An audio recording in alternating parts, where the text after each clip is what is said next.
Bienvenidos.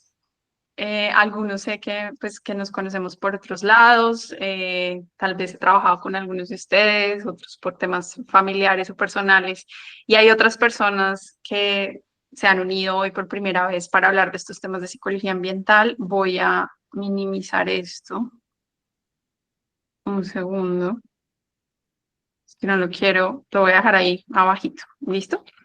Entonces, bueno, em, primero que todo, quería comenzar sabiendo quiénes están acá conectados. Tenemos esta actividad que diseñamos por Menti. Si pueden escanear con su código, con su celular, este QR para preguntarles quiénes están. Y con eso podemos comenzar. Ya ahorita me presento yo y les digamos que empezamos con esta hora intensa que tenemos de psicología ambiental preparada para ustedes. Entonces, si se pueden escanearlo, confírmenme que lo estén escaneando, porfa. Y ya me cambio de pantalla para poder mirar. Listo. Me llama mucho la atención que tengamos todo esto, ay, perdón, todo esto. Estoy con muchas pantallas al mismo tiempo, con la inteligencia artificial ahí metida. Obviamente. Listo. Eh, bueno, se me perdió el menti. Perdón con ustedes. Dentro de las preguntas que tenemos pensadas para el día de hoy era un poco, perdón acá, esperen un segundo y yo copio el código y me meto con ustedes. Creo que además me hace falta un código o voy a escanearlo con el QR. No sé, esperen si ya miro. Bueno, planeado primero, quiero saber quiénes están acá, no sé si puedan prender sus cámaras, veo que el grupo no está tan grande, entonces me gustaría saber de dónde me acompañan, si todas las personas son de Colombia o si hay personas de otras zonas del país.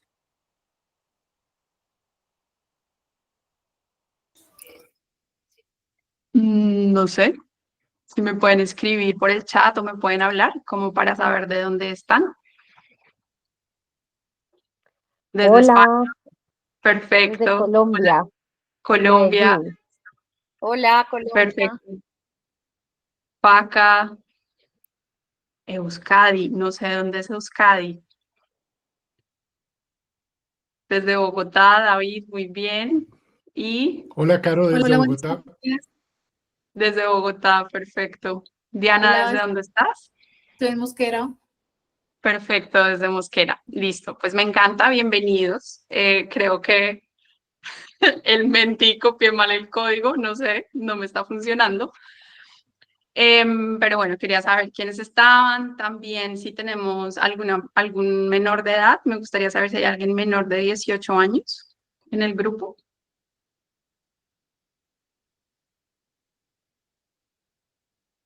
Todos tienen más de 18 años. Listo, perfecto. Esto también es importante para nosotros saberlo. Y lo siguiente es que quería saber qué les ha llamado la atención de este curso en psicología ambiental, por qué decidieron venir a tomarlo. Si me pueden dar una palabra, pueden activar su micrófono y simplemente decir su palabra. Qué les hizo venir a este curso de psicología ambiental?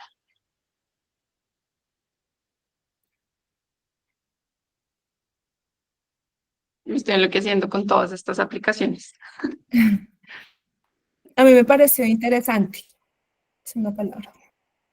Ok, perfecto, interesante, aprender, gracias.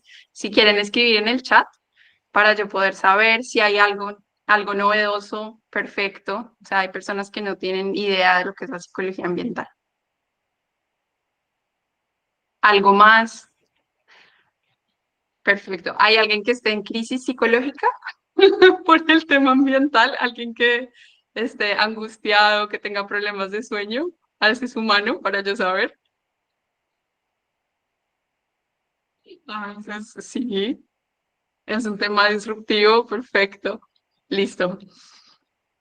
No identificado. Bueno, esperemos que a medida que avanzamos hoy, por lo menos se lleven la comprensión de cómo se desarrolla, cómo se relaciona la salud mental con los temas ambientales. Digamos que como psicóloga, para mí eso es supremamente importante. Más allá de cifras, más allá de entender conceptos, para mí lo más importante es humanizar esta crisis planetaria que tenemos, ¿sí? No es un tema técnico, es un tema social. Y eso es como el mensaje con el que quiero empezar esta sesión. Bueno, listo. Entonces, pues me presento, algunos de ustedes me habrán conocido, otras no. Soy psicóloga, tengo una maestría en agricultura orgánica y otra en psicología ambiental. Coordino el nodo de psicología ambiental desde hace varios años en el país, donde hay más o menos unas 30 entidades, pues universidades o instituciones educativas que están enseñando o están empezando a enseñar temas de psicología ambiental. Ya tengo 13 años como consultora en el sector ambiental y actualmente soy socia de KIMSA. Digamos que para contarles, pues nosotros trabajamos desde el 2017, hemos tenido más de 60 clientes en Latinoamérica, hemos apoyado a más de 5 gobiernos para el cumplimiento del Acuerdo de París, generándoles los reportes que se presentan ante la IPCC. Hemos trabajado con diversos actores, más de 700, y más de 600 colaboradores han sido capacitados en huellas de carbono y su gestión. Esto ha hecho que KIMSA gane como un entendimiento más profundo de lo que está pasando en Latinoamérica en temas de cambio climático. Y por eso hemos desarrollado con el tiempo estas 3 líneas. La primera es la gestión climática, donde medimos, planeamos y transformamos procesos para reducir emisiones. La segunda tiene que ver con el área que yo lidero, que ha sido un poquito a poco irla desarrollando y entendiendo bien qué es lo que queremos aportar. Y la tercera, que se conoce también simultáneamente con KIMSA, es Carbon Box, que lo que hace es desarrollar medición de huella de carbono de diferentes industrias, y esto también nos ha permitido ir entendiendo qué es lo que está pasando en Latinoamérica con distintas industrias en la huella de carbono. Al final, digamos que pasamos de algo técnico, algo que se entendía desde lo ambiental, y cada vez nos estamos adentrando más en entender esto desde lo social. Entonces, se preguntarán ustedes por qué un curso y por qué una sesión gratuita. Y es básicamente porque queremos expandir nuestras capacidades, porque sabemos que se requieren acciones colaborativas, se requiere también pensar en el largo plazo, porque necesitamos evitar individualizar el tema del cambio climático, la crisis planetaria y la multicrisis, vamos a hablar de todo un poco, y porque necesitamos compartir para potencializar. O sea, digamos que es inminente el cambio en muchas estructuras sociales y en muchos contextos estamos viendo un escalamiento de conflictos, pero si no empezamos a tener un comportamiento más altruista, más cooperativo, pues lo que hacemos es que nos sentimos cada vez más solos. Y este es un grave problema que tenemos también frente a la acción de cambio climático. Y hay otro motivo, el motivo como que hizo que creáramos un curso en línea, es que las próximas generaciones nos están pidiendo acciones cada vez más concretas que se adapten a las necesidades de ellos. Y necesitan tener una voz y necesitan tener información diseñada y pensada para los niños y los jóvenes.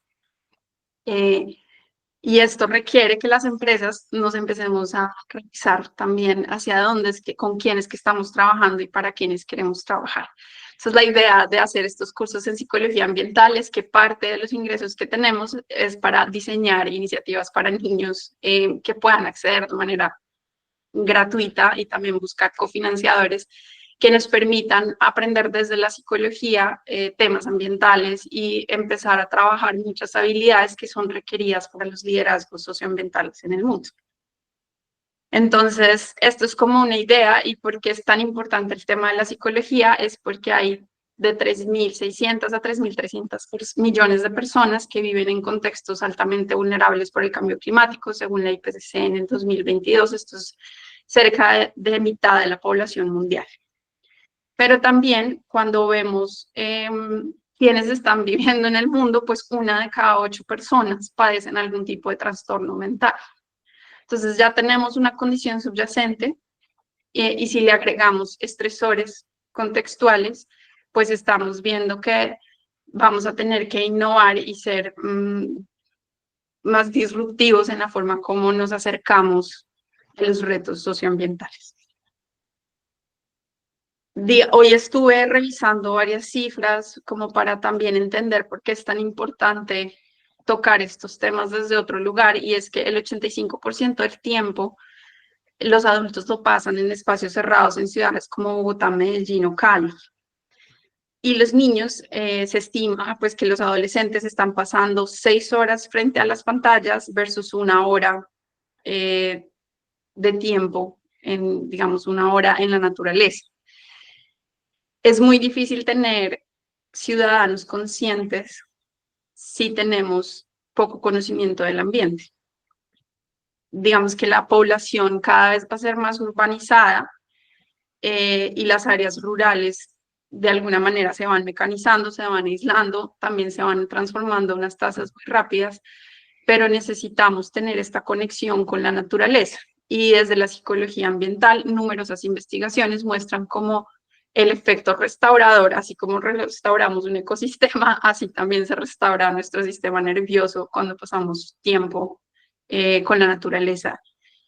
No hay tantas investigaciones como uno quisiera y como uno pensaría. Sí hay algunas, por ejemplo, los efectos del canto de las aves en el sistema nervioso, cómo mejoran los ritmos de sueño cuando las personas están en espacios en la naturaleza, cómo se fortalece el sistema inmunológico cuando las personas van y pasan tiempo en los bosques. Sí, ya hay investigaciones, pero todavía, digamos que a la velocidad de la tasa, de cómo cambian los espacios naturales o como la intervención de los ecosistemas versus la tasa en la que estamos investigando y que estamos generando una protección y unos comportamientos más desde el cuidado frente a la naturaleza, pues no se equivalen, ¿sí? Y esto es un reto muy grande que tenemos en estas próximas décadas.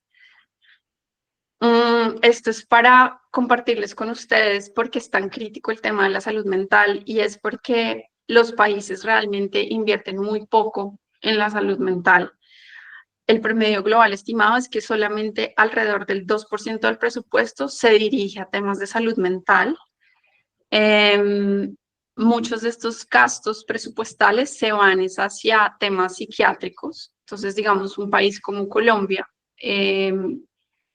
el entendimiento y la aproximación de salud mental muchas veces va a temas de cuidado en hospitales psiquiátricos, y esto pues al final lo que nos refleja son sociedades donde hemos evolucionado de una manera que evitamos tratar y profundizar en lo que nos desconecta de la realidad, ¿sí? Los trastornos mentales son un reflejo de lo que la sociedad misma no quiere. Y básicamente la preocupación mía mayor como psicóloga ambiental es ver que tenemos al mejor recurso a nuestro alrededor, que es la naturaleza. Es un planeta que coevolucionó en todas sus formas, pero sin embargo no entendemos por qué dependemos tanto de estos sistemas naturales para nuestro bienestar y para nuestra salud mental. Y que además tenemos, si bien todavía tenemos una visión antropocéntrica, también es importante entender que estos entornos naturales tienen su propia forma de vida y su propio valor intrínseco, y no necesariamente los tenemos que estar monetizando todo el tiempo. Es pasar de un discurso, digamos, capitalista, donde le damos un valor a la naturaleza, a un discurso donde es por el mismo valor de la naturaleza, donde necesitamos empezar a aproximarnos diferente. Y esta propuesta de meter la salud mental digamos, en la discusión es supremamente importante por estas mismas indicaciones que estamos viendo. Más allá, digamos que hasta el año pasado, el enfoque en KIMSA y el enfoque nuestro siempre ha sido como los temas de cambio climático, porque es de alguna manera lo que nos ha preocupado a las socias desde el inicio, donde somos expertas trabajando. Pero a partir de este año hemos empezado a tener conversaciones que nos llevan a pensar en la multicrisis y en la importancia de relacionar esto con la psicología. Entonces, digamos, con el cambio climático se asocian temas de ecoansiedad, nostalgia, estrés postraumático por eventos extremos, pero también si le vamos metiendo el escalamiento de los conflictos y las crisis que están empezando a suceder en los distintos países, pues vemos que los conflictos armados también generan trauma, duelo, desplazamiento forzado, pérdida en las redes de apoyo, las crisis económicas traen ansiedad financiera, depresión por el desempleo, aumento en los suicidios. Y si vemos también lo que está asociado, que digamos va a empezar a pasar, todavía no está tan crítico, la inseguridad alimentaria también trae un estrés crónico, angustia por la supervivencia, afectación del desarrollo infantil. Si le sumamos pandemias o sí, problemas de salud pública, pues empezamos a entender que tenemos aislamiento social, miedo al contagio, duelo masivo, trastornos de ansiedad y depresión. Cuando vemos las estadísticas globales, el aumento de trastornos mentales en el mundo ha ido en incremento desde que sucedió la pandemia.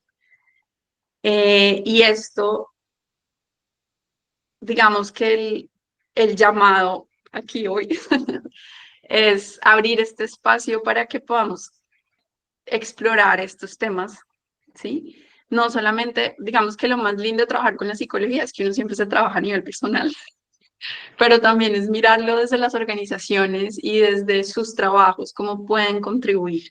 Y sobre todo empezar a pensar en estas próximas generaciones que están un poco desconectadas, muchas veces por falta de espacios, ¿no?, de conversación y de diálogo, y empezar a facilitar estos espacios. Entonces, ¿cuál es el rol de la psicología como en esta multicrisis? Pues primero porque proveemos marcos conceptuales y metodológicos, y hay varias aproximaciones en psicología que clasifican y profundizan sobre los aspectos para promover la acción proambiental. Nos centramos en salud mental y acá el concepto de bienestar, digamos que en los últimos años ha ido cambiando y cada vez más es un bienestar en 3 niveles, es un bienestar propio, colectivo, digamos, con otros seres humanos, pero también un bienestar en relación con el ambiente, que es este último eslabón el que siempre desde lo ambiental no se ha podido entender muy bien, ¿sí? Primero usamos el concepto de servicios ecosistémicos, tratamos de cuantificarlo, luego hablamos de contribuciones de la naturaleza y ahora estamos hablando, es ya desde un tema como de bienestar y es un tema de valores y es un tema de identidad que digamos que todavía tenemos que entenderlo y operacionalizarlo más. Pero también la psicología permite apoyar estos procesos colectivos porque se trasciende lo individual con el fin de colaborar, de tener incidencia y de llegar a una transformación. A lo largo de los últimos 5 años que estaba acompañando diversas agencias de cooperación, proyectos de distintas escalas, he ido notando la necesidad cada vez más de tener aproximaciones desde la psicología. Ha habido como una línea más práctica que se va hacia las ciencias del comportamiento, pero más allá de si logramos transformar una conducta en el corto o mediano plazo, aquí hay unas reflexiones por el deber ser de las cosas y por la forma como estamos creando una sociedad y la estamos produciendo, ¿sí? y perpetuando. Y en este sentido, la psicología tiene un rol muy valioso y se los quería compartir el día de hoy porque para mí, habiendo pasado como por 10 proyectos diferentes, con temáticas distintas, con escalas distintas a nivel nacional, internacional, local, habiendo visitado, no sé, más de 50 municipios en Colombia, trabajando en temáticas diferentes, realmente al final del día lo que se necesita es tener confianza. Confianza en el interlocutor, confianza en mis capacidades y confianza en que lo que estamos haciendo funciona. Y eso solamente se logra cuando tenemos otras habilidades sobre la mesa y tenemos tal vez otras metas, no tanto del qué hacemos, sino del cómo lo hacemos. Entonces, el día de hoy, digamos que hay 3 motivos que mencionamos en nuestra invitación para que ustedes pudieran venir y para que se nos unieran, que era básicamente por qué no actuamos frente al cambio climático, qué nos motiva hacia decisiones más sostenibles y cómo es que se conecta la psicología con los problemas o digamos con los retos ambientales. Entonces ya hablamos de lo primero, que es cómo se conecta la psicología con todos estos temas. Y hoy, digamos que en esta mitad, un poquito del tiempo, voy a centrarme en mostrarles cómo la psicología viene abordando distintos modelos de explicar el comportamiento frente al cambio climático y por qué es tan difícil actuar frente al cambio climático. De nuevo, creo que se queda corto hablar del cambio climático, entendiendo cómo esta crisis planetaria y la multicrisis que estamos viviendo. Pero pues es una forma de empezar. La próxima semana, el viernes, estaremos hablando sobre cómo motivamos las decisiones de una forma más sostenible.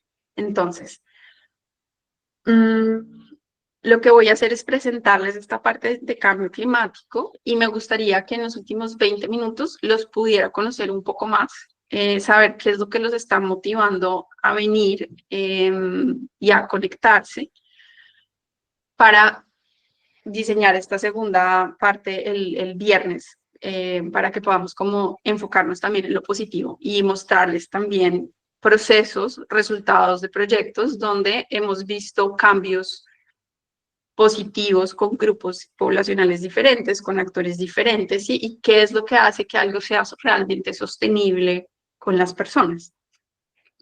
Entonces, bueno, este autor, Robert Gifford, en el 2011, digamos que esta es una idea que, si bien no es tan fácil de medir, es muy fácil, aunque ya existe un software y todo para medirlo, y uno puede inclusive con inteligencia artificial mirar cuáles de los dragones de uno son más salientes que otros, pero estos dragones de la inacción, este concepto que propuso Robert Gifford con esta metáfora, nos permite entender por qué es tan difícil actuar frente al cambio climático. Y con esto también es una muy buena forma de explicarles muchas cosas psicológicas que están debajo, ¿no?, de esta gran batalla de la acción. Entonces, lo primero es que tenemos una conexión limitada, cognición limitada. Si ustedes ven, el cerebro humano está diseñado para actuar en el ahora. Todo nuestro sistema nervioso está constituido para reaccionar frente al aquí. Inclusive, pues nuestra memoria es defectuosa, es bastante selectiva y se van tejiendo conexiones neuronales que son exitosas y se permanecen, digamos, a lo largo de la vida. Son flexibles cuando lo trabajamos, digamos, con distintos mecanismos, pero el cerebro humano está diseñado es para el acá, para el ya. Además, nuestras formas de aprender no son tan precisas como podría ser una máquina. Nuestro cuerpo sí aprende muchas cosas, pero no necesariamente se integra al nivel del pensamiento ni de las decisiones. Además, tenemos como un optimismo, creemos que todo se puede solucionar, que todo puede cambiarse, pero realmente no estamos teniendo en consideración muchos datos que realmente nos muestran que no. Y también no siempre, como ustedes ven, los efectos de hacer una acción en cambio climático el hoy no significa que se manifieste el día de mañana, sino que pueden ser eventos y sucesos que tienen una consecuencia a 20, 30 años. Otra de las limitaciones son las ideologías. Entonces, a medida que se las voy presentando, quisiera que pensaran cuáles son sus dragones que más se les aplican. Lo pueden ir escribiendo en el chat para hacer un poquito más interactiva esta sesión. Pero las ideologías tienen que ver con cómo minimizamos el problema, ¿sí? Y formas como justificamos la inacción. Por ejemplo, muchas veces el que una acción no sea placentera limita a que seamos consistentes en ejecutarla. Entonces, a veces reciclamos y a veces no reciclamos. O inclusive la creencia, la ideología de que la naturaleza es resiliente y que ella misma se va a balancear, y entonces el humano realmente su rol no es entrar a hacer nada. Ese también es otro tipo de sesgo que podemos tener. Las comparaciones sociales, que este es digamos, la regla social, que es una de las formas más exitosas de regular conductas, más no de transformarlas de manera permanente, pero sí por lo menos de modificarlas y regularlas. es que si los otros vemos que los otros hacen algo o dejan de hacer, imitamos y tenemos este tipo de comportamientos sociales que hay veces impiden que hagamos algo. Costos irrecuperables, digamos que acá Robert también compara como la inconsistencia que tenemos en las inversiones que generamos. Muchas veces decimos que somos ambientalistas, pero nuestros fondos de inversión invierten en energías no renovables, por ejemplo. Tenemos una tendencia humana a minimizar los costos a futuro. También esto es parte de nuestra cognición limitada. Y tenemos una dificultad por modificar hábitos. Yo diría que los psicólogos donde más retos tenemos es en la modificación de hábitos de conducta que realmente requieren un entendimiento profundo de lo que se quiere modificar. No es, y si ese cambio que queremos realmente va a tener una incidencia masiva, ¿no? O significativa en esa acción ambiental que queremos promover. Hay otros temas que tienen que ver con la desacreditación y esto ya lo estamos viendo, que es la desconfianza hacia las instituciones, hacia la ciencia o hacia las políticas climáticas. Los riesgos percibidos, que es el miedo a perder dinero, el miedo reputacional o la optimización de, digamos, que se va a perder más bienestar si hacemos cambios frente al cambio climático. Y el comportamiento limitado, y es que hay veces reducimos nuestras acciones a acciones muy concretas, pensando que así estamos contribuyendo al cambio climático, mientras que otras que de pronto no vemos tan importantes pueden tener una incidencia muchísimo mayor. Por ejemplo, el voto. Hay veces podemos estar gastando, no sé, usando menos transporte público, reciclando mejor, pero puede que nuestra votación no sea tan coherente con el cambio climático o con los temas proambientales. Entonces, ahí es donde uno dice, bueno, ¿y un voto entre millones cuánto es? El tema es que son una serie de acciones colectivas que van teniendo una incidencia importantísima en nuestra sociedad. Entonces, estos dragones de la inacción nos permiten entender que no es tanto como que un país genere los indicadores para medir, sino que detrás de eso hay toda una construcción social y hay unas dinámicas sociales que requieren abordarse de una manera más estratégica. Hoy también les escogí aquí 7 modelos que van explicando la conducta proambiental. Digamos que uno lo podría extrapolar al cambio ambiental, pero digamos que cada uno de estos modelos nos va agregando diferentes capas para entender cómo se podría promover un comportamiento, digamos, frente al cambio climático. Entonces está la teoría de comportamiento planificado, que se centra en actitudes, normas sociales y en el control percibido que tenemos, que esto podría incidir, por ejemplo, cuando uno tiene campañas educativas. Digamos que es un modelo que le permite a uno trabajar temas educativos. Está el de Stern, que es el de valores, normas y creencias, que acá es cuando ya miramos esos cambios en las normas sociales y cómo los valores altruistas de ayudarnos de manera colectiva empiezan a tener un compromiso ambiental.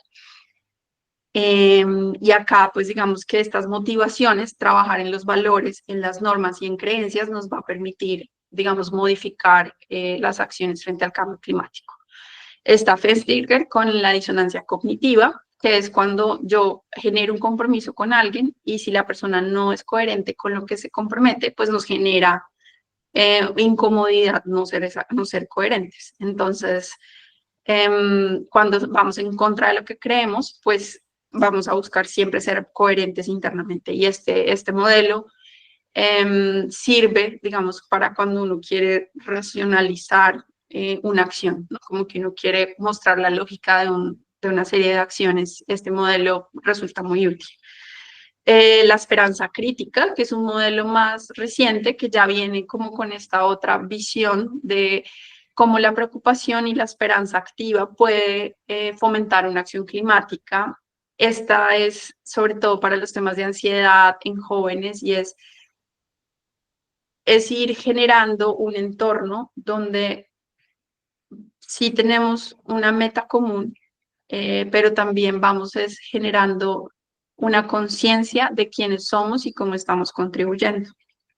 La ecopsicología, que también empieza a tomar más relevancia en estos últimos años, es esta relación emocional con la naturaleza y cómo desde las acciones de cuidado debemos proteger el medio ambiente. Y esto parte desde esos valores, ¿no? Ya no es solamente lo que yo creo, lo que yo veo que otros hacen, sino desde lo que en esencia debe ser cuidar. Y hay otra propuesta que también es la psicología de sostenibilidad, que tiene que ver, es como si vivimos de forma más sostenible, en últimas tenemos un mayor bienestar. Y acá la autoeficacia y la identidad ecológica son claves, que tanto yo me asocio con la naturaleza, con esta tierra que es mi hogar, y entonces cómo yo voy generando ciertas acciones que van a favor del cambio climático. Como ven, digamos que la psicología misma en su desarrollo ha ido tocando diferentes aspectos. Hoy en día no hay un único modelo. Si lo hubiera, yo creo que ya lo estaríamos aplicando. Pero sí son diferentes luces, digamos, de por qué es tan importante trabajar en diferentes escalas a través de diferentes mecanismos y sobre todo entender que somos personas y que no somos números únicamente, ni que todos somos iguales, sino que cada persona va teniendo un entendimiento del mundo a partir de lo que va experimentando a lo largo de su vida. Pero también como de manera colectiva vamos generando un tejido lo suficientemente robusto para poder cuidarnos y protegernos entre todos. Entonces, ay, perdón, entonces, ¿qué es lo que, digamos, qué es lo que nos aporta la teoría? Principalmente frente a nuestra posición al cambio climático, es que hay unas dimensiones cognitivas, ¿sí? Unas limitaciones de nuestro cerebro, de nuestra psiquis, también unas capacidades interesantes, digamos, de cómo podemos explorar y explotar esto mejor. Tenemos otra parte que es a nivel emocional y acá es muy importante abordar esto y por eso abrimos este espacio de psicología ambiental y es porque si no procesamos y autorregulamos nuestras emociones, hay veces generamos un bloqueos comportamentales porque no estamos entendiendo la emoción que está acompañando una temática. Además, hay otros temas que son a nivel comportamental que tiene que ver es con las elecciones que tiene un ciudadano para tener una acción proambiental, ¿sí? O tener el entendimiento de lo que significaría un comportamiento climático. Y además hay una serie de cosas simbólicas que están mucho más abstractas, son de un tipo más social, que tiene que ver es con todo lo que simboliza el cambio climático en diferentes entornos, a nivel técnico, a nivel político, a nivel económico, cómo eso va incidiendo en nuestra conducta. Por eso hablamos de diferentes tipos de abordaje. Lo importante es entender, primero, un enfoque humano. Lo segundo es que sí se requiere un enfoque de colectividad o un enfoque social. Y se requiere entender el contexto, porque varios de las iniciativas, digamos, cuando ustedes ven la financiación en cambio climático, abundan los proyectos, los programas, hay algunas agencias de cooperación, algunas iniciativas que buscan permanecer en un territorio 20 años, pero realmente son muy pocas. Generalmente van por fases y eso tiene que ver con toda la estructura de financiación que hemos tenido en la cooperación internacional frente al cambio climático, y es que van proyectos de 2, 3, 5 años y van cambiando en fases, pero realmente hay una repetición de proyectos y no hay un aprendizaje sistemático de lo que estamos haciendo bien o mal. También puede ser en parte porque no tenemos este lente en el horizonte de largo plazo. Y aún cuando sé que numerosos participantes que están acá procuran hacer eso, sí es muy importante entender los contextos locales, porque es desde el entendimiento del otro que yo puedo comunicarme y trabajar con el otro. Y finalmente, pues sí, tiene que haber un abordaje transformador, porque en este contexto, en este momento del planeta, necesitamos transformarnos. Y qué mejor manera de hacerlo pensándose en lo que estamos aprendiendo y no desde la culpa ni desde la ira, sino desde valorar todos estos aprendizajes que debemos tener como humanidad. Entonces, digamos que son puntos principales que yo creo que hoy te pueden llevar algunas ideas. En Quimsa, ¿cómo hacemos esto? Pues primero nos hemos enfocado en generar plataformas participativas. Aquí tuvimos un proyecto con la GIZ muy interesante que era crear un clúster intersectorial y entender cómo los sectores pueden apoyarse y cómo pueden dinamizar las acciones frente a cambio climático. Los temas de género e inclusión social, hemos acompañado ya a un consejo comunitario en el Pacífico para entender cómo las dinámicas intergeneracionales, cómo las dinámicas de género inciden en la proyección frente al turismo comunitario. Los temas de monitoreo y evaluación, acompañamos a los países para mirar cómo los temas de género se posicionan en los reportes frente a la IPCC, en el reporte de emisiones, de contribuciones nacionalmente determinadas y cómo la parte social tiene que empezar a jugar un rol mucho más activo, las conversaciones estructuradas, que es cómo visualizamos este diálogo intergeneracional a través de las prácticas que hacemos en Quimsa también. Tratamos de ir formando como a las próximas generaciones en temas de psicología, también con los diferentes proyectos e iniciativas que apoyamos, como Deeper Learning Latam, procuramos generar diálogos y espacios donde el tema ambiental se pueda posicionar de una forma cada vez más rigurosa. Y los temas de salud mental y naturaleza es también como nosotros promovemos el bienestar emocional. Por eso este espacio hoy aquí, también por eso hacemos sondeos donde miramos cómo están sintiéndose las personas en el sector ambiental frente al cambio climático, qué tipo de emociones están experimentando, qué tipo de soluciones son las que necesitan, de manera que podamos apoyarlos de una manera más específica o concreta con el tiempo. Para cerrar, y antes de escucharlos, quería compartirles cómo estas diferentes publicaciones que he ido consultando a lo largo de mi vida, que han sido muy útiles. Digamos, son handbooks de psicología ambiental que han publicado, pues Susan Clayton es una de las autoras más reconocidas, Linda Steck también, ellas están en Países Bajos. Está Robert Gifford, que este es el de los actores Dragones de la Inacción. Aquí hay también una serie de metodologías que usamos en psicología ambiental que son cualitativas, son mixtas. Cuando yo trabajo con los equipos, a los que me conocen, uso muchos tipos de metodologías para poder tener como un mejor acercamiento al problema o pues al reto que queremos aportar. Esta autora también se las recomiendo para los temas de cómo la naturaleza interactúa con nuestra psiquis, con nuestro cuerpo y cómo el sistema nervioso es el que está incidiendo en la exposición a la naturaleza, como los beneficios de la naturaleza. Aquí ya hay unas publicaciones en español, aunque quisiéramos que hubieran más, pero los temas de conciencia ecológica y bienestar en la infancia, que es esta preocupación grande que les puse, que los niños realmente no pasan tiempo en la naturaleza. Y todo esto repercute en temas de salud física, mental y comportamental. Hay ciertas dinámicas comportamentales que se han identificado con niños que pasan tiempo encerrados.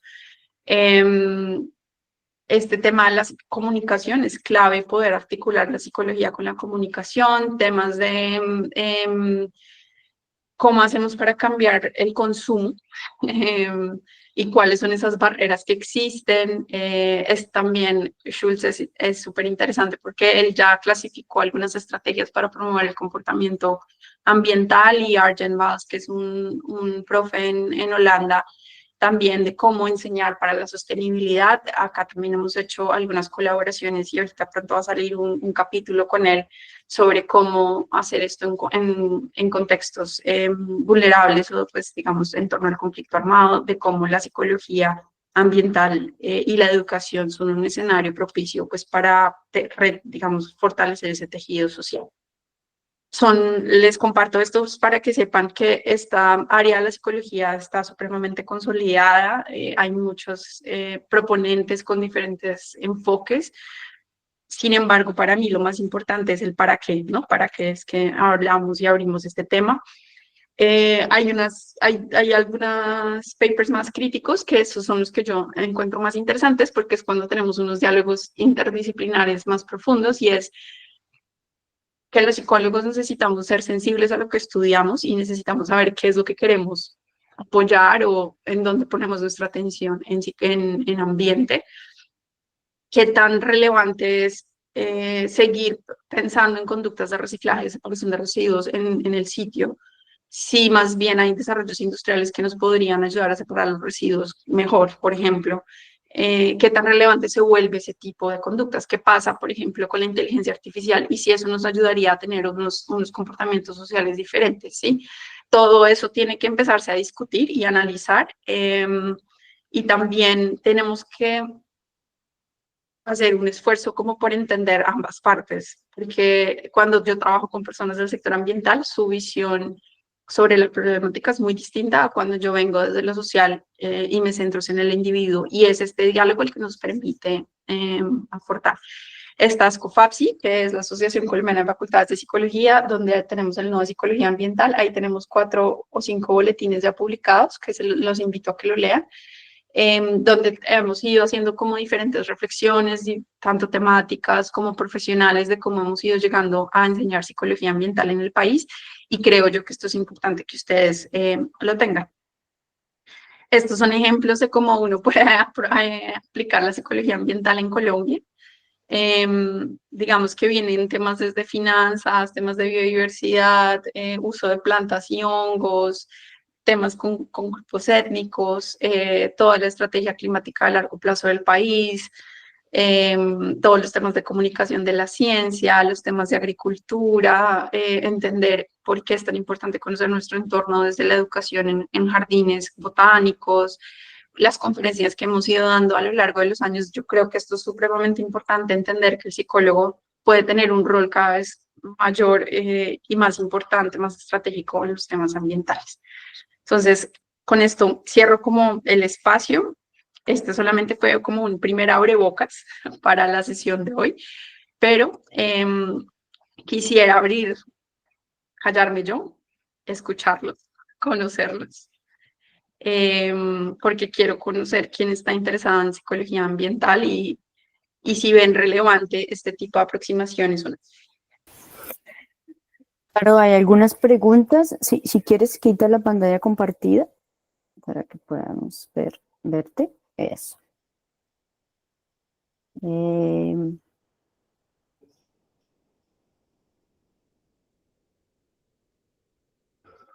Bueno, como comentarios. Sí, ya estoy mirando. Ok, nostalgia es la sensación de un duelo, es nostalgia con duelo frente al tema ambiental. Y este concepto lo crearon porque es una sensación de pérdida frente a lo que estamos transformando en nuestro entorno. A medida que avancemos en el tiempo, digamos que uno tiene generaciones que alcanzaron a conocer la naturaleza, que no estaban tan urbanizadas, y vamos a tener generaciones cada vez más urbanizadas, más metidas en las tecnologías o pues en la inteligencia artificial o en las pantallas. O sea, solo con la cifra que les di en las pantallas, pues ya uno entiende con quién está hablando. Entonces,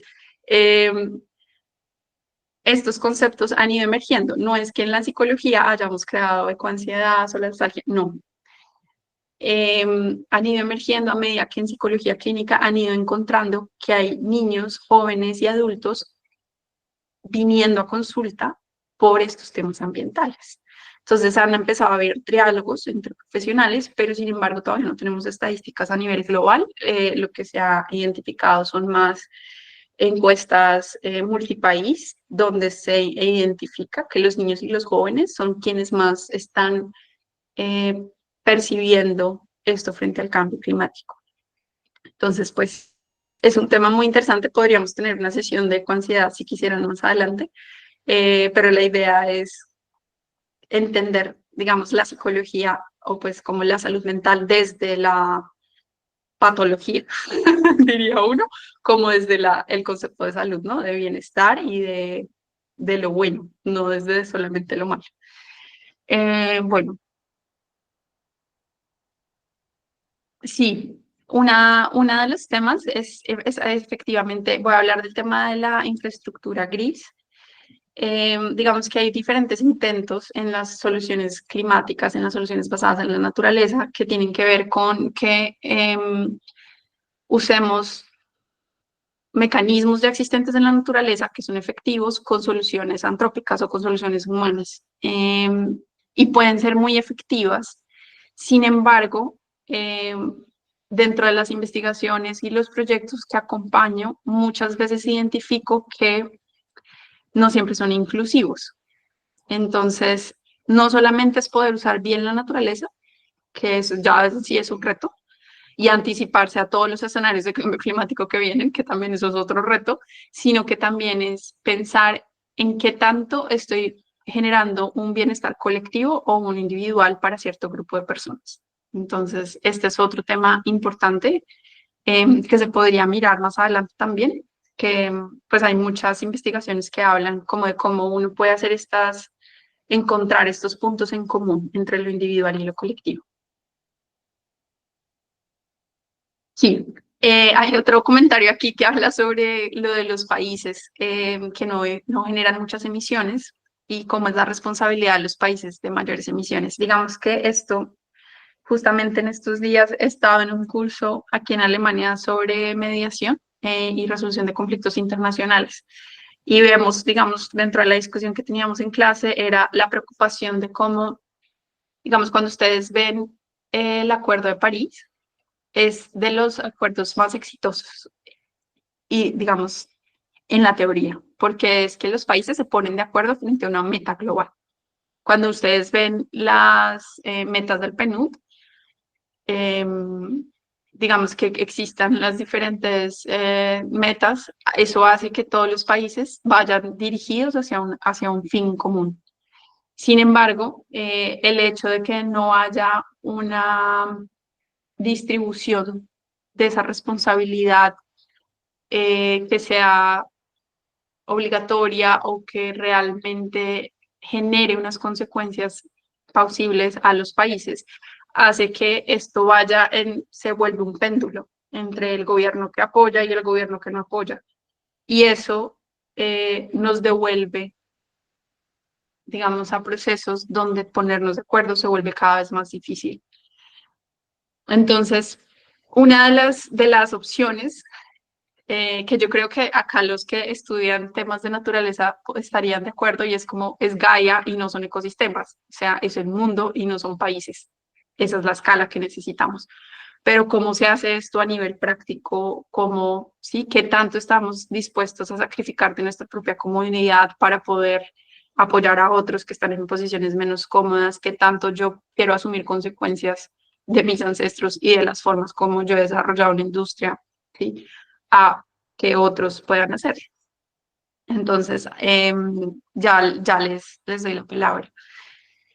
Esa sería como reflexiones importantísimas porque están implícitas en muchas de las cosas que hacemos, en muchos de los proyectos que generamos, de las acciones en las que trabajamos. Hay unas dinámicas de poder que todavía no se discuten. Y en este momento yo creo que es relevante uno tener esa reflexión. Bueno, en entornos educativos, con jóvenes y que liderarán proyectos a futuro. Este es como lo más importante. O sea, cuando ustedes ven las dinámicas territoriales en Colombia, vemos una migración de jóvenes apenas pasan al bachillerato. Eso es como el riesgo más grande que hemos identificado en la ruralidad en Colombia. El recambio generacional, o sea, el que no haya un diálogo entre los mayores con los jóvenes y con los niños. El desplazamiento interno generó una ruptura muy grande en las personas, entre las generaciones, entonces se cortaron muchos mecanismos de coexistencia comunitaria y muchas dinámicas comunitarias se interrumpieron y ahora digamos que en algunos casos se están regenerando y es muy bonito poder trabajar con eso.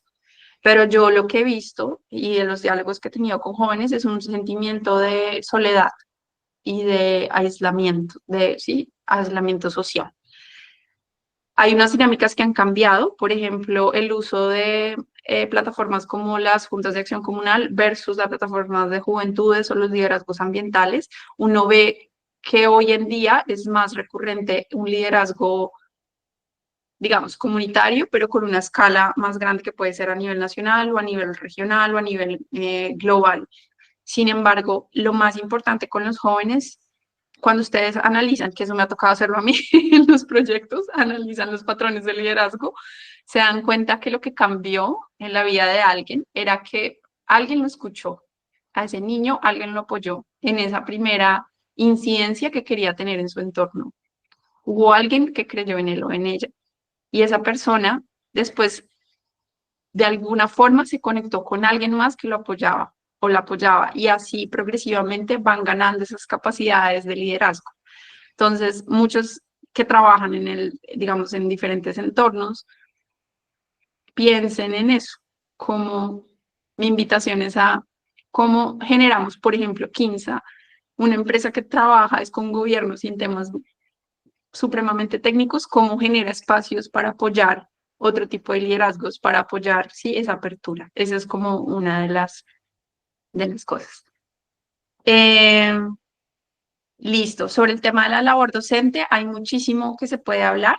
Si quieren, también habría opciones más adelante de tener unas sesiones en temas educativos, de cómo hay diferentes modelos y hay diferentes teorías que que nos dan marcos importantes para educar desde digamos, en la educación ambiental y cómo la psicología también puede apoyar la educación ambiental. Es un diálogo, pero sí hay suficiente investigación y suficientes casos que podríamos traer y compartir con ustedes. O sea, hay instituciones educativas en Colombia que tienen muy buenos ejemplos de cómo educar frente al tema ambiental. Y también hay otras instituciones que conocemos a nivel nacional que tienen casos interesantes sobre este tema. Bueno, sobre el tema de la confianza, con tantas incertidumbres.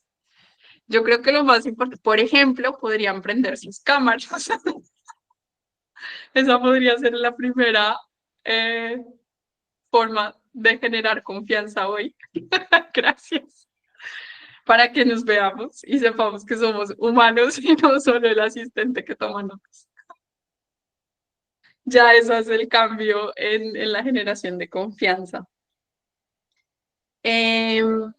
Sobre los espacios, digamos que han tenido mayor acogida en psicología ambiental, es muy poco. Yo pienso que esto es todo un tema de posicionar también un área de conocimiento y de hacer como como un colador de lo que sirve y lo que no sirve.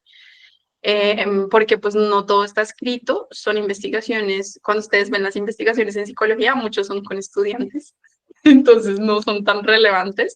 A medida que ha ido evolucionando el ámbito, ha ido cambiando su aproximación y eso genera pues ya como un bagaje cada vez más amplio y más fuerte. Pero mi invitación también es a abrir estos espacios de diálogo intersectorial para poder entender.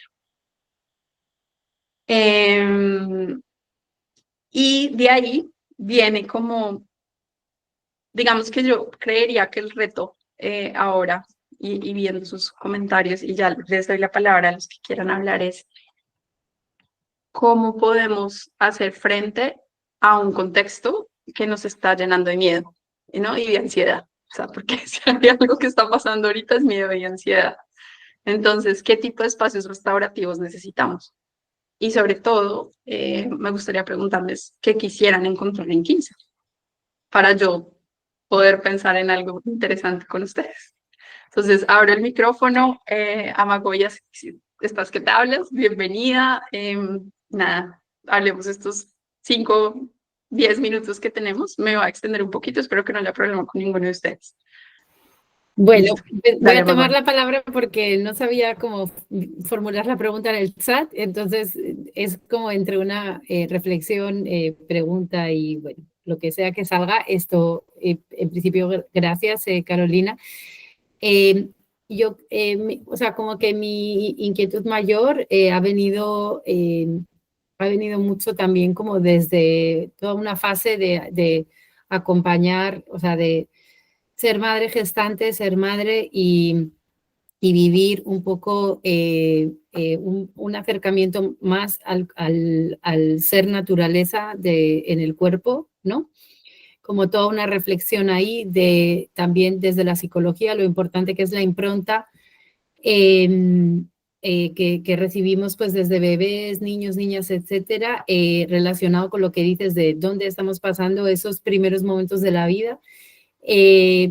Y cómo eso pues realmente puede abrir o limitar las posibilidades que vamos a tener para verdaderamente después quizá cognitivamente comprender lo ambiental si es que no hemos tenido como una experiencia corporal temprana con el ser naturaleza. Que bueno, pues un poco es como, te quería como también preguntar cómo lo podemos ampliar no solo hacia la experiencia externa del ambiente, sino hacia la experiencia propia bueno, cómo es un parto, cómo es una etapa de lactancia, cómo es un entorno, llamémosle natural, donde un bebé, un niño, un proceso también donde se van como desarrollando su motricidad, etcétera, etcétera. Y entonces lo quería unir un poco, Carolina, ya como de cara a plantear un poco ya desde lo más micro a lo macro, desde la salud integral, ¿no? O sea, desde cómo estás percibiendo ese diálogo con las otras disciplinas de la salud, que en los territorios se ve claramente en el alimento, ¿no? O sea, un poco pues lo impactante que es que a veces quien está en la naturaleza es quien peor alimento está tomando, o sea, un poco la pregunta de qué tanto en cuerpos pues muy escasamente nutridos, que comen muy poca diversidad, que además están como poco en la naturaleza, o sea, sumado a lo que tú dices, pero qué tanto en esa situación corporal de salud, pues podemos como después inferir comportamientos o pensar, o bueno, ¿no? O sea, entonces la pregunta tan concreta es, qué está pasando con las otras áreas de la salud y su relación con lo ambiental, ¿no? Que pues hay como mucho tema pues con el tema de los químicos o de los transgénicos o de la alimentación, pero también de cuáles tienen que ser como los hábitos, yo qué sé, de ejercicio, de luz, bueno, hay como cantidad de información que también siento que a veces se está un poco sobreinformando, ¿no? Bueno, no sé si sobreinformando, pero pues que no hay canales también institucionales quizá y públicos y serios que nos ayuden a digerir esto, sino que está un poco ahí puesto, ¿no? Al albur, casi que de manera oportunista y de manera un poco influencer y claro, mi pregunta es un poco también a cómo abordar esto para que tampoco se convierta en un tema de élites, ¿no? El tema como de quienes van o sea, siento un poco ya con estos, o sea, veo campañas turísticas que apelan al refugio climático, ¿no? O sea, llamar a los territorios como el refugio climático, llamar a un bosque como algo utilitarista para que determinada gente sí pueda tener un baño de bosque y el que quedó por fuera como de todos esos discursos, entonces no, ¿verdad? Entonces, claro, pues es un tema de salud pública en últimas, ¿no? Pero pues la pregunta es como, ¿cómo ves ese escenario? Que mi sensación es pues que no está como tan fértil desde ahí y cómo se podría linkear, ¿no? Listo. No, hay varias ideas y gracias por tocar el tema la partería, porque sí tenemos, pues yo conozco varias parteras a quienes podríamos traer e invitar en este diálogo. Y sobre el tema del relacionamiento con otras áreas de la salud también es supremamente importante. Todavía no se ha avanzado mucho, pero pues digamos, desde mi entendimiento, ¿no? Como hay algunas cosas, sobre todo temas culinarios, que uno puede trabajar en temas de biodiversidad. Ahí veo dos cosas, gracias Astrid por mencionarlas.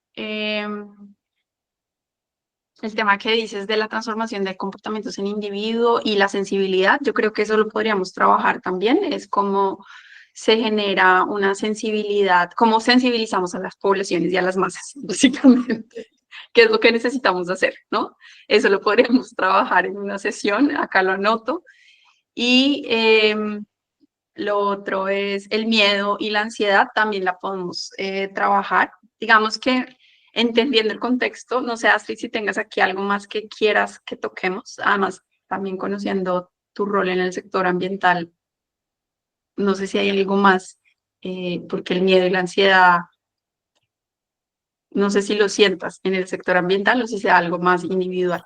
Bueno, pues digamos, yo parto de eso que tú comentas ahorita y que es lo que siempre vemos y son esas cifras, ¿no? O sea, nos vamos a quedar sin glaciares, va a aumentar la temperatura, o sea, todo el tiempo son temas que claramente nos preocupan, que estamos tratando de hacer acciones a veces desde nuestro quehacer profesional. De pronto, en mi caso, pues por ejemplo, y siento que a otras personas les puede pasar igual, sentimos que no es suficiente lo que estamos haciendo, ¿qué más podemos hacer?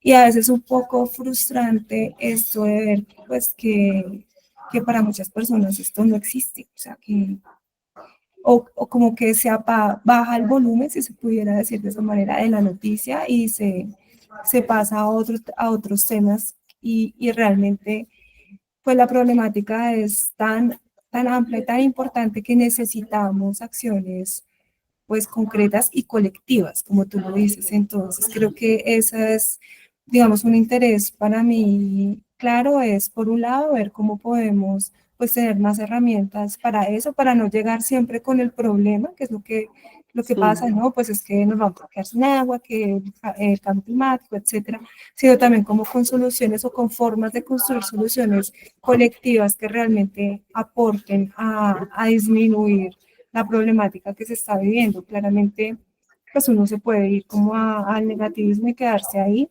pero pues no es la idea, pues si no, ese miedo nos puede paralizar y caer en la inacción. Entonces creo que ese tipo de cosas serían las que a mí me interesarían mucho que pudiéramos tener aquí, compartir y pues como construir acá entre todos. Y muchas gracias por el espacio, me parece muy valioso.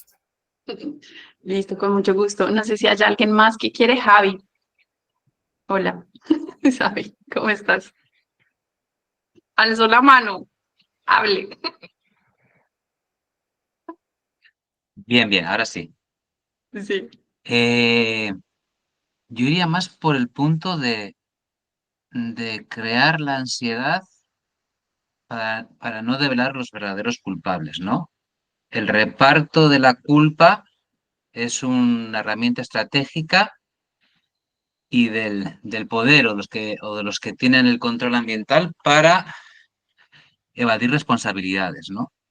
Entonces, todos los que somos ambientalistas creo que está claro, ¿no? Quiénes son digamos, las fuerzas motrices, ¿no? Que generan los vectores de cambio, de contaminación, de, de sí, pues de todo este desastre ambiental en el que estamos, ¿no? Si bien el individuo tiene una parte de responsabilidad en esa tarea, ¿no? Pero se ha puesto como que el problema es de todos, ¿no? El problema sí es de todos, ¿no? Pero la responsabilidad sobre ese problema es es de todos y nosotros tenemos parte en la solución, ¿no? Que estoy de acuerdo que tenemos parte en la solución. La solución entiendo que también puede ir o debería ir por acciones de reciclar, tomar conciencia y tal, pero si hay un trasfondo político ¿cómo se diría? De quién ejerce el poder en la toma de esas decisiones y la ansiedad transmitida es una forma de, de disipar ese problema, ¿no? El problema de la sequía, el agua en Bogotá, por ejemplo, y no el hacer un análisis profundo, ¿no? De por qué está pasando ese tema con el agua, ¿no? Al igual que el cambio climático, yo trabajo en ello y no voy a decir que no existe, que no es un problema, pero muchas veces se usa el cambio climático tal como una forma de externalizar, ¿no? Los problemas ambientales de X empresas, de comunidades, ¿no? Igual la sequía no es que es por el cambio climático cuando ha habido una deforestación brutal o un uso insostenible del agua, porque ya no es que no haya agua, es que no se puede usar porque está contaminada y nadie quiere ver ese problema, ¿no? Entonces, un poquito también pues darle la vuelta, ¿no? A Sí, quién genera el miedo y cómo se, no sé, me ha surgido sí, esta reflexión ahora, ¿no? yo Y creo que lo que partir dices es también importante. de que la naturaleza somos todos. O sea, el Ujú. sistema social en el que vivimos es natural porque ha sido creado dentro de la naturaleza, porque somos naturaleza también nosotros, ¿no? Desde el interior, las bacterias y todo lo que sale hacia afuera, pues todo es naturaleza y es el ecosistema que hemos creado y es el ecosistema en el que nos toca vivir también. Y tenemos que saber cómo gestionamos ese ecosistema para ser felices dentro de lo que hemos creado, ¿no? O transformarlo, ¿no? También estaría Ajá, esa parte del discurso. Simplemente, pues, listo. es para tomar unos cuantos vinos, ¿no? Pero eh, me No, quedo es ahí. buenísimo porque sí, también hay un análisis, digamos que uno puede hacer un análisis sociopolítico de muchos discursos y podríamos ver patrones de miedo, o sea, sí, hay muchas metodologías y formas como podríamos empezar a operacionalizar todos estos temas. Y eso incide mucho en cómo trabajamos. Uno cree que no, pero el diseño mismo de los proyectos hace que uno esté enfocándose en un tipo de conducta, en un tipo de proceso y deja de lado muchas cosas. Johan, te doy la palabra y Nancy por aquí, listo, queda pendiente para el próximo encuentro. Listo. Hola, Caro. Eh, yo trabajo diseñando productos de comunicación relacionados con educación, sostenibilidad principalmente. Y con lo que yo me enfrento con más frecuencia es básicamente con una crisis en la comunicación. Por un lado tienes empresas que tienen un montón de iniciativas eh, y de proyectos reales con logros reales y verificables. Y por otro lado tienes personas con una cantidad de ideas y de sensaciones y resulta que no logras establecer un terreno común entre las dos. Entonces, ¿qué pasa? Cuando tú llegas a las empresas y comienzas a ver lo que hacen, para mí es inevitable. Yo soy un poco impulsivo, entonces casi que es inevitable decir, pero usted, ¿por qué no cuenta esto? Y casi invariablemente la respuesta es porque la respuesta normalmente es de escepticismo, de incredulidad. Muchas veces esa respuesta está basada sobre información falsa, tendenciosa, amañada, como la queramos llamar. Por otro lado, porque hay aspectos legales, entonces cualquier cosa que tú comuniques se puede tomar como publicidad, entonces después se puede convertir esto en una crisis reputacional. Vale. Y por otro lado, tienes personas que se sienten solas porque creen que ignorando los logros de la gran empresa o de la industria o de las marcas, como lo queramos llamar, eh, sienten que lo que ellas pueden hacer no es significativo y no suma tanto para los logros que necesitamos alcanzar. Entonces, desde la psicología, ¿cómo se puede, mi gran pregunta en todo esto, y es lo que me mueve a estar aquí a tratar de entender un poco lo que haces, es cómo se puede hacer para establecer puentes de comunicación donde las personas y las empresas se puedan entender y se pueda reconstruir esa confianza. Claro, esa pérdida de confianza no es gratuita. Todos sabemos que existe el greenwashing, perdón por el Spanglish, los informes que no son tan confiables y después se sabe y bueno, hay mil causas, pero el punto es cómo establecer canales de comunicación efectivos que ayuden a las empresas a comunicar lo que hacen y a las personas a no sentirse tan abandonadas en sus iniciativas domésticas. Sí, Gracias. Sí, entiendo. Bueno, ya me toca cerrar, pero quería primero que todo agradecerles. Digamos que fueron 65 minutos intensos. La idea para contarles un poco lo que viene, el viernes trabajamos es en estas cosas positivas, también de entender, y voy a procurar darles ejemplos cada vez más concretos de cómo uno puede ir identificando motores de cambio en las personas y en los colectivos y en las instituciones, porque también tenemos casos pues, que he trabajado que sé que son bastante positivos. La idea es ir creando un curso de psicología ambiental a un bajo costo, de una vez se los aviso, ir tejiendo como esta red. Y también no es que Quimsa haga todo, sino que podamos ir teniendo diferentes expertos que hemos conocido a lo largo de la vida para que ellos también nos cuenten y ellas nos cuenten qué es lo que funciona y qué no funciona. Y justamente es tener una plataforma un poquito más estructurada, porque para mí como psicóloga es importante darles herramientas, bibliografía, sí, que sepan qué funciona, qué experimentos hay, que definitivamente por ahí no ha sido exitoso. Entonces, eso es para también compartirles el por qué estamos haciendo este curso. Es primero para posicionar un tema importante que es la psicología ambiental, lo segundo es para tejer una red y lo tercero es para poder ampliar un poco el impacto que se está teniendo en el diseño y las intervenciones en temas socioambientales. Entonces, los espero el próximo viernes con todas estas ideas que me han dado como que diseñar el contenido. Les pido paciencia porque tienen unas preocupaciones profundas y las agradezco. Para mí es muy importante que la gente pueda abrirse y generar estos espacios. Lo único que les pido para la próxima semana es que prendan sus cámaras y dibujen algo, compartan algo que quieran en los primeros 5 minutos, como dar un espacio de participación, que creo que es importante que yo no esté hablando todo el tiempo. Entonces nos vemos el próximo viernes. Muchísimas gracias por haberse conectado, muchísimas gracias por sus ideas. Para mí realmente me hace muy feliz poder abrir estos espacios de diálogo.